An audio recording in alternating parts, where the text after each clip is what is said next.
If you do fitness workouts here on YouTube, you've probably ran across Pamela Reifs workouts. Now, in this video, I'm going to be doing a full exercise physiology review of Pamela Reifs' ab workout here. And if you've ever wondered if her workouts work long-term, make sure to stay tuned in this video. Before I dive in, go ahead and click that red subscribe button down below this video, and also click that bell right next to it to be notified every time I post a video on menstrual cycle health and fitness. That is fitness videos, ways to reduce PMS, and general ways to tap into your cycle and your feminine nature a little bit better. And if you don't know me yet, my name's Omega. I'm an exercise scientist and menstrual cycle educator. And I know a thing or two when it comes to building abs. I have done it the wrong way and I've done it the right way and every way in between. So let me break it down for you, take out the guesswork, and let's dive into this review video. First exercise that Pamela does with this is a standard crunch. And a standard crunch is a great ab workout. The only thing is this is 30-second intervals, and you might not be able to do the 12 to 15 rep range that's best for building muscle. So just keep that in mind if you're doing this exercise. This next one is a crunch with a leg lift. And anything that involves lifting the legs is actually not working your abs. It's working more of your hip flexors. And as I'll discuss throughout this video, working the hip flexors actually weakens the lower core, the lower abdominal region, and further puts more strain on the low back. The bicycle crunch is another one that really works the hip flexors, especially when we're going from a straight leg to a bent leg. So it's not as effective as one would hope at building the obliques. It's just really tiring, and it really works our hip flexor. If you're liking this fitness review video so far, make sure to click that like button and tell me so I can produce more. Next one she does with us is a toe reach, also known as a reverse crunch. So this one is great, especially if you can keep your legs at a 90-degree angle. That's key for actually working your core instead of, you guessed it, your hip flexors. The crunch with a leg lift is another example of one that really actually overworks the hip flexors and underworks the core, especially if you're engaging with this exercise video as someone who's newer to exercise or somebody that has low back issues or a weak core to start with. Reach out to tuck in. So I know that you know what I'm about to say about this exercise. Because her legs are bending together, her whole core is bending together, it actually works more of the hip flexors and the quads and less of those low abs. And I know that a lot of us want that low ab definition when we're going into committing ourselves to this kind of ab workout. So beware of any of the exercises that really overuse the legs.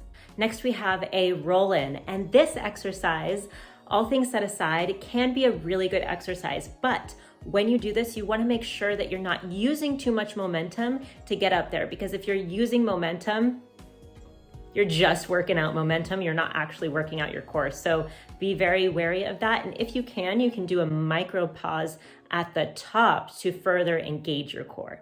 The oblique crunch is great in theory, but in actuality, you're not getting enough of a stretch of the core and contraction to really do a lot of good work on your core. So nix this one too. It's really not a great exercise, but again, it is one of those tiring ab exercises. The Jackknife, again, hip flexors at work, not abs at work. Starfish Crunch. I really like this one because you're getting a lot of stretch and then a contraction, but the leg piece, when we move our legs out to the side as she's doing and crunch them back together, again, that's hip flexor work, and it could really actually tire out our hip flexors, leading to a lot of low back dysfunction during this exercise. Next, she does a hold, and again, if our low back isn't attached to the ground and we can really engage and feel our lower core, guess what's going to be doing most of the work?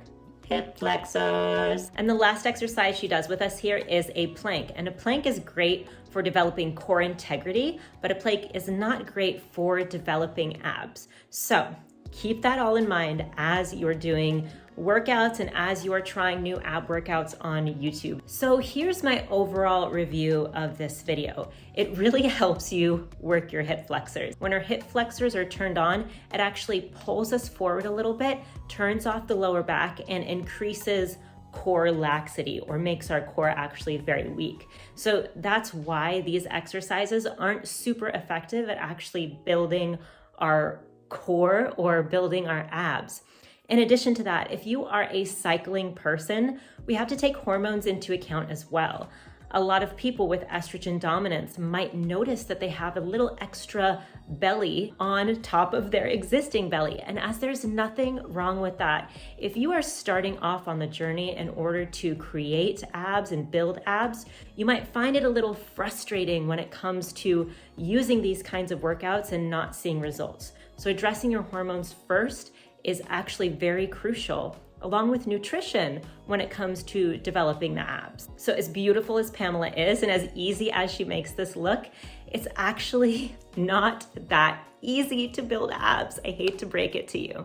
Another thing that you might not be aware of is that when you're building abs, it actually takes something called progressive overload. That means that your body needs more intensity over time in order to make those muscular changes that we hope to see, right? That six-pack abs, definition in our shoulders. So if you're the type of person that wants to build abs, working out the same way day in and day out is going to yield way less results than cycling your workout and making sure that you do harder workouts progressively, ideally in your late follicular ovulatory and early luteal phase of your cycle. And if you want a sustainable way to build abs and really build a body that works for you better, click the link in the description below. Remember to give this video a thumbs up if you liked it, and subscribe to this channel for more tips and tools to match your menstrual cycle to your everyday life. And if you want a workout that breaks down how exactly